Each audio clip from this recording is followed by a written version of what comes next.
No, credit cards are not inherently evil.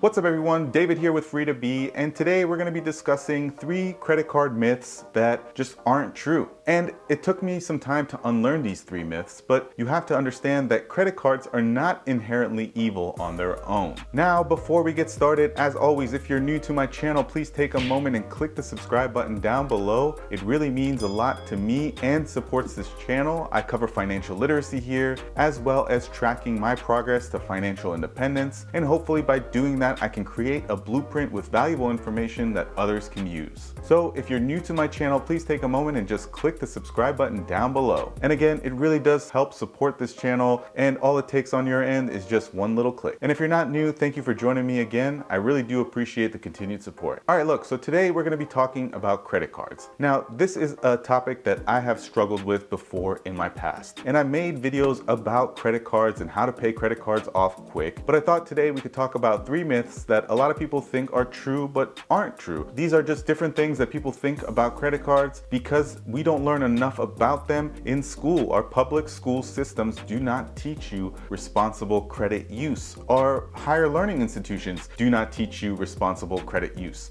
So the information we have about credit cards really just is passed on generation to generation, but times change and circumstances change. That's why it is important to talk about that today. Now, the first myth is that credit cards are inherently evil. Now, if you grew up like I did, you were basically taught by your parents that you shouldn't really be using credit cards in an irresponsible manner, and spending on credit cards is just going to lead to debt and ultimately put you in a really compromised financial position. But that's not true. Credit cards themselves do not have any kind of malicious intent. They're not out there looking to bankrupt people. It's the irresponsible use of credit cards that could put you in that situation. So to think about credit cards as being inherently evil is just completely false. You have to be responsible enough to manage your budget, not to overspend, and understand that credit cards are not a means to support your lifestyle. They can be supplemented if you have the cash to cover those expenses each and every month. Because credit cards can take advantage of certain circumstances, understanding that people will use them and not really understand how to use them effectively. So they tend to have higher interest rates, which could put some financial strain on your life. So make sure you learn as much as you can about debt management and that you have a solid base of financial understanding before you go and explore credit card use. And obviously, I'm preaching to probably tons of people that already have credit card debt or have struggled with credit card debt or have already used credit cards in some capacity. So I understand that I'm not talking to complete beginners here. The lessons to pass on to family members and friends who might not be as experienced as us is that you can use credit cards responsibly and have success using them and not put yourself in financial burden with credit cards. Now, the second myth I wanted to talk to you about today is that believing credit cards can substitute an emergency fund. Now, this one I had to learn the hard way myself as well. For a long time, I had credit cards with 0 balances, and I thought to myself that, hey, I don't really need to save any money because worst case scenario, I have my Discover card, I have my American Express card, and I can rely on that. And there was a period of my life where,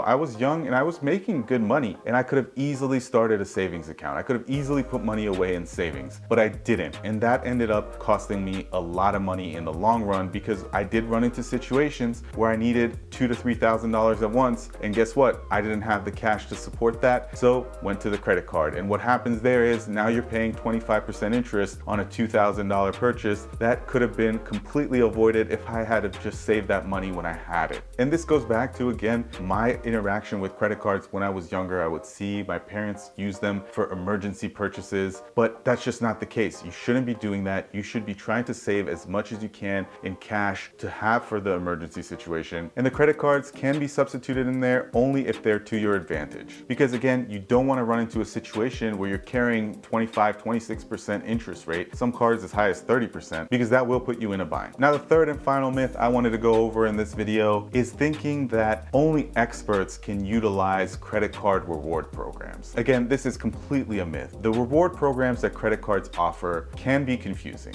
and they can be a lot to untangle and try to figure out how to take advantage of. Because the credit card companies do want you to actually accumulate some debt with them so that they can make some money off the interest. But if you do your research research and understand how to take advantage of reward miles, how to take advantage of cashback bonuses. Then you can really use those cards to your advantage as long as you don't carry a balance on them. And again, in the beginning, it could be overwhelming, but it's nothing that you can't dig through and figure out. And if you have questions, you call their customer support and they will answer those questions for you. You call the credit card's customer support line and you'll be surprised how often they're just willing to walk you through the rewards program point by point and giving you a detailed breakdown. And if you have additional questions, there's tons of forums online. There's different websites of people who have mastered the points game, who have mastered the rewards game for credit cards and can help you learn how to do that as well. So don't ever think that it's just experts taking advantage of rewards programs. People all over the world are taking advantage of rewards programs, and you can too. And so I wanted to bring you guys these 3 myths because I understand that a lot of us have had interactions and different interactions with credit cards throughout the course of our lives. We have different relationships with them, and our understanding of them varies based on how we were brought up in our family, because our schools just don't cover this information. This is valuable information, life-changing information, information that actually is useful in your life, but our schools just don't cover this. And I thought this would be a great place where we could clear up those myths so we could all start with some valuable information going forward. All right, guys, that's all I had for this video. If you think I missed anything, let me know in the comments down below. If you like this video, don't forget to give it a thumbs up. If you're new to the channel, don't forget to subscribe, and we'll see you next time.